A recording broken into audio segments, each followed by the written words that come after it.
Hello दोस्तों, आपने दुनिया के कई किलर्स के बारे में सुना होगा जिन्होंने सैकड़ों लोगों को मौत के घाट उतारा। लेकिन शायद ही आपने किसी ऐसी महिला के बारे में सुना होगा जो कि ना सिर्फ सबसे खतरनाक महिला थी बल्कि उसे दुनिया भर की सबसे खतरनाक सीरियल किलर के रूप में भी जाना जाता है। सीरियल किलिंग की कहीं एक आध मर्डर की खबर सुन लें तो ही हमारे रोंगटे खड़े हो जाते हैं, लेकिन उन केसेस का क्या जहां सैकड़ों लोगों को बड़ी क्रूरता के साथ मार दिया जाता हो। ऐसे सीरियल किलर ऐसे लोग होते हैं जिनका दिमागी संतुलन बिल्कुल ही तरीके से बिगड़ा हुआ होता है, फिर चाहे वह रमन राघव हो या अभी हाल ही में सामने आया ब्रिटेन टेरेंट। मकसद हर एक का अलग होता है, लेकिन हर एक की किलिंग करने का तरीका बहुत ही भयानक होता है। जैसे मुंबई का स्टोनमैन लोगों को पत्थरों से कुचल देता था। आज मैं आपके सामने एक ऐसे व्यक्ति के बारे में, एक ऐसी रानी के बारे में बताने जा रहा हूं जिसका नाम सुनते ही आपके रोंगटे खड़े हो जाएंगे। एक ऐसी भैंसी रानी जिसके बारे में आपने ना कभी सुना होगा और ना ही कभी आपने कहीं देखा होगा। अब मैं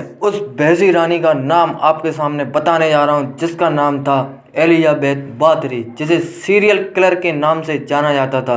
वह हंगरी की रहने वाली थी। एलिजाबेथ बाथरी जो जवान रहने के लिए जवान लड़कियों के खून से नहाया करती थी। जी हाँ दोस्तों, जो जवान रहने के लिए जवान लड़कियों के खून से नहाया करती थी। एक ऐसी रानी के बारे में आज आपको इस वीडियो में बताने जा रहा हूँ, इसलिए इस वीडियो को अंत तक देखें।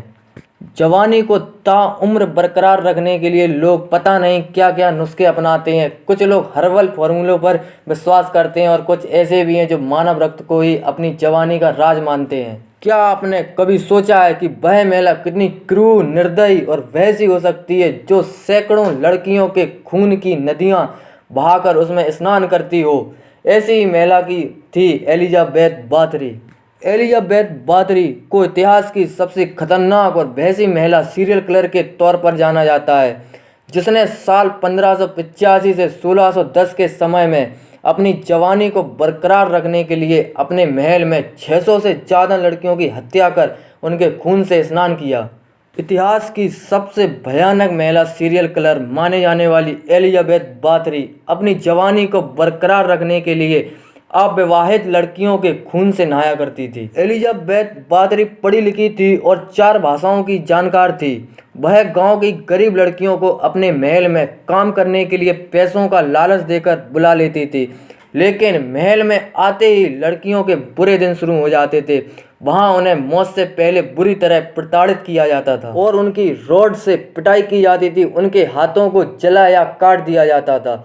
कई बार यह लड़कियों के चेहरे या शरीर के दूसरे अंगों का मांस दांतों से काट कर निकाल लेती थी और बाद में उनकी हत्या कर उनका खून एक बाथटब में इकट्ठा कर लिया करती थी, जिसमें एलिजाबेथ बाथरी स्नान करती थी। उसका वो महल लोवानिया के चास्चिस में स्थित था। जब धीरे धीरे हंगरी में जवान लड़कियों की संख्या कम होती गई तो वहाँ की जनता ने वहाँ हंगरी के राजा के सामने यह अपना प्रस्ताव रखा कि हमारे हंगरी की धीरे धीरे जवान लड़कियों की संख्या कम होती जा रही है और एलिजाबेथ की कैद से कुछ लड़कियां वापस बचकर आ गईं, तो उन्होंने अपनी आपबीती वहां के राजा को सुनाई। तो वहां के राजा ने तुरंत ही इस बात को गंभीरता से लिया और रानी एलिजाबेथ के महल की जांच करवाई। जांच करवाने के बाद रानी एलिजाबेथ को गिरफ्तार कर लिया गया, जिससे एलिजाबेथ के करीब 25 सालों के आतंक का अंत हुआ। उसे 1610 में हंगरी के राजा ने गिरफ्तार करके उसे कैद में डाल दिया और 21 अगस्त 1614 को कैद में उसकी मौत हो गई थी। एलिजाबेथ को जब गिरफ्तार किया गया था तो महल में से कई लड़कियों की विकृत लाशें उस कुछ बेड़ियों से जकड़ी लड़कियों को जिंदा बरामद किया गया था। 21 अगस्त 1614 को रानी एलिजाबेथ ने अपनी आखिरी सांस ली।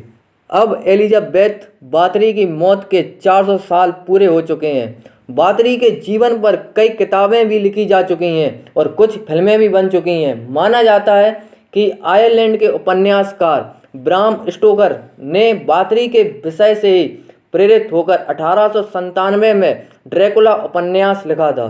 तो ये थी इतिहास की सबसे बहसी सीरियल किलर की स्टोरी। ऐसी ही इतिहास की कुछ रोचक घटनाओं के बारे में जानने के लिए इस वीडियो के लिए लाइक करें, कमेंट करें और सब्सक्राइब करें।